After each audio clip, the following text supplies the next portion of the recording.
Hey everybody, it's Gail, and today I have something a little different for you. So I had a family friend get a hold of me and say, I'm working on this pattern. It's not coming together the way I think it's supposed to. Can I kind of put everything in a box and just send it to you and you can make it? And I was like, ooh, that sounds fun. And so I have this sweater. This sweater is made from a pattern by KnitCro Addict. It's the fall pullover pattern, and you can get it on Etsy. I'll link below where you can buy it. I will also link to KnitCro Addict's Instagram so you can just see what they're up to.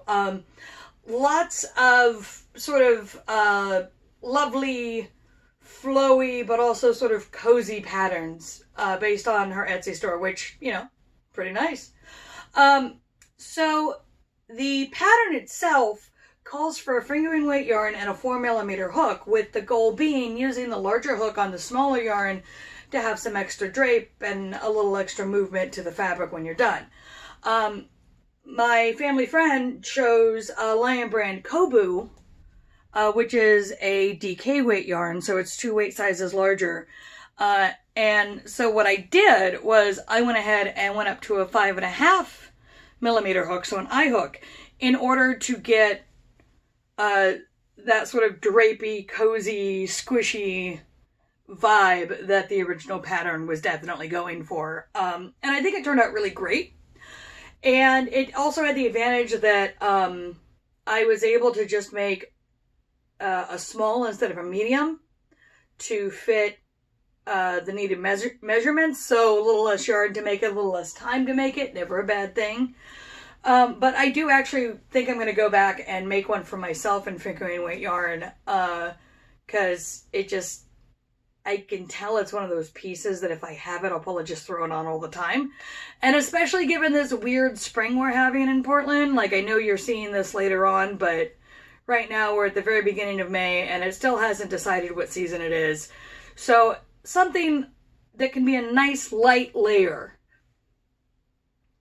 Good call, good call. Also, just worth noting that the pattern itself is really well written. It's very well organized. There's clearly a lot of work that's been done to make it size inclusive. So it goes up to, I believe, a 2XL, and that measures out to, I think it was like 60 inches at its widest point. So, you know, I think it's a very good pattern if you are looking for something that's going to fit you and you're fat. So I think it's something that could really be nice to have in your wardrobe. Yeah,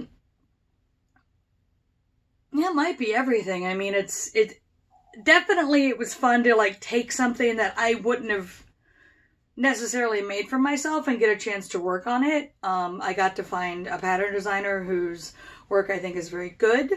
I got to work with this Lion brand Kobu, which I've never worked with before, which is really kind of a delicious little yarn. I actually went out and bought a whole bunch of it in dark blue so that I can start on a 1970s dress that I started on with a different yarn, but then that yarn, the colorway is no longer around.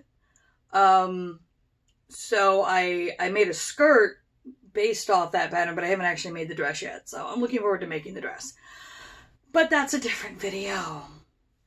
All right. So last thing here, you may have noticed I did leave the ends loose, and that is because the family friend does crochet, and I wanted to give her the chance to shorten the sleeves and the bottom of the top once she gets it and can try it on herself, because she is not local, so it's all going through post boxes. And now I think that really is everything. Maybe.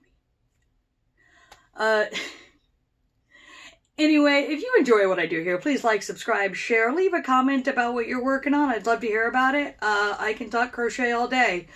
I update about every 10 days, it seems, so I will see you in about 10 days.